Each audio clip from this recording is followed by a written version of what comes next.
ازاي تحجز ميعاد على النت للشهر العقاري؟ تليفونك. السلام عليكم ورحمة الله، انا علي بدر المحامي وده برنامج المستشار. لو انت اول مرة بتشوف البرنامج، فالبرنامج عبارة عن معلومة قانونية جديدة بتهم عدد كبير جدا من الناس في المجتمع المصري مع كل حلقة جديدة. 90% من مكاتب الشهر العقاري دلوقتي مميكنة، وده افضل بكتير من حيث اختصار الوقت وتسهيل الاجراءات وكمان التنظيم.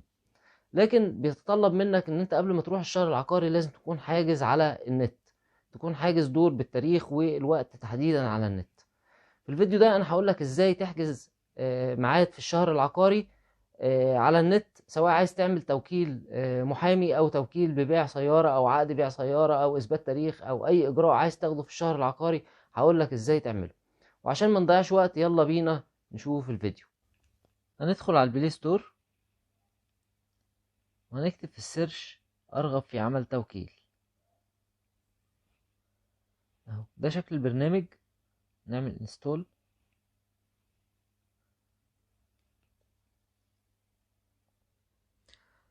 كده خلاص الابليكيشن نزل.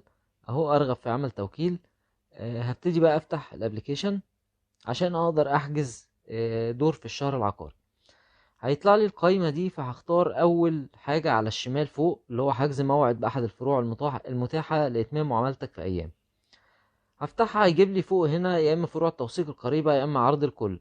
فهختار طبعا عرض الكل عشان اقدر اخش على مأمورية الشهر العقاري اللي انا عايزها. اول حاجة هنا هختار المحافظة، فمثلا انا من اسكندرية، وهنا فروع محافظة اسكندرية كلها المميكنة.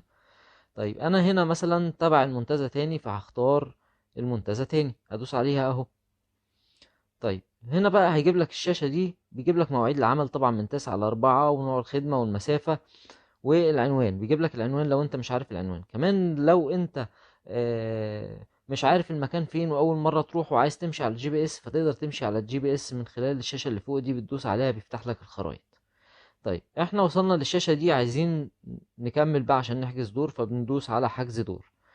طيب هنا بيفتح لك الشاشة دي، اول حاجة بتكتبها طبعا الرقم القومي بتاعك.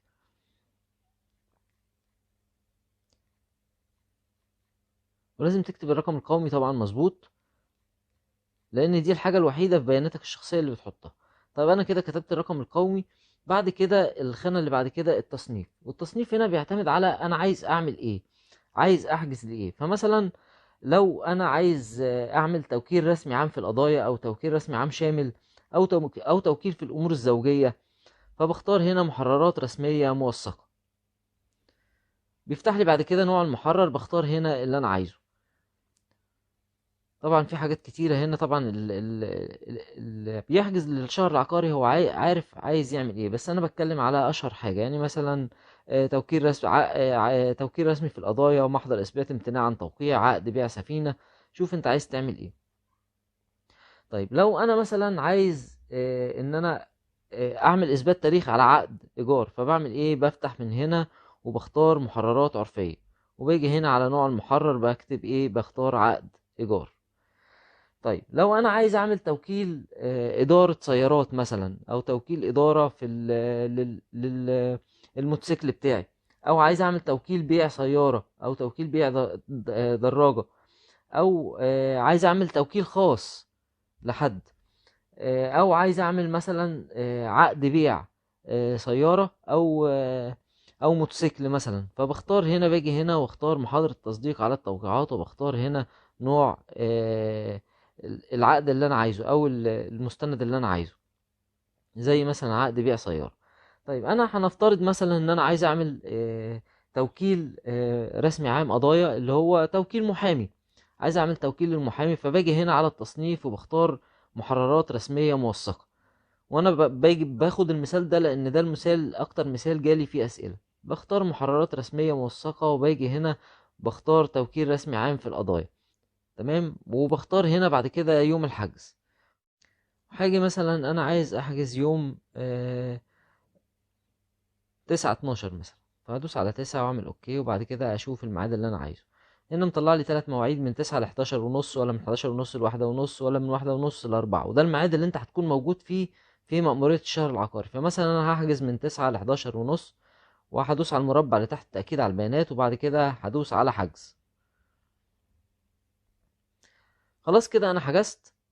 طبعا هيجيب لي البيانات، الرقم القومي، اسم الفرع، التوثيق المنتزه تاني، عدد الحاجزين كذا مثلا، تاريخ الحجز. تاريخ الحجز اهو 9/12 من الساعة 9 ل11:30.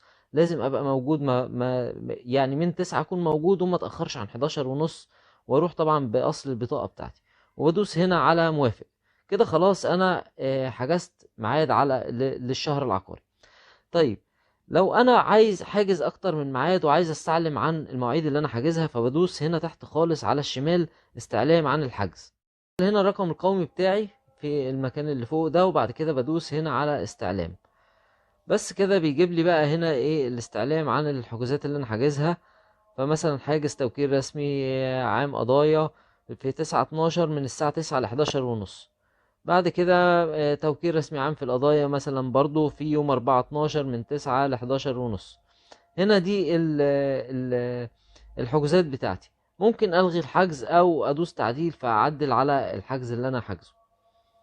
كده تمام، عرفنا نحجز ازاي وعرفنا نعدل ازاي أو نلغي حتى الميعاد.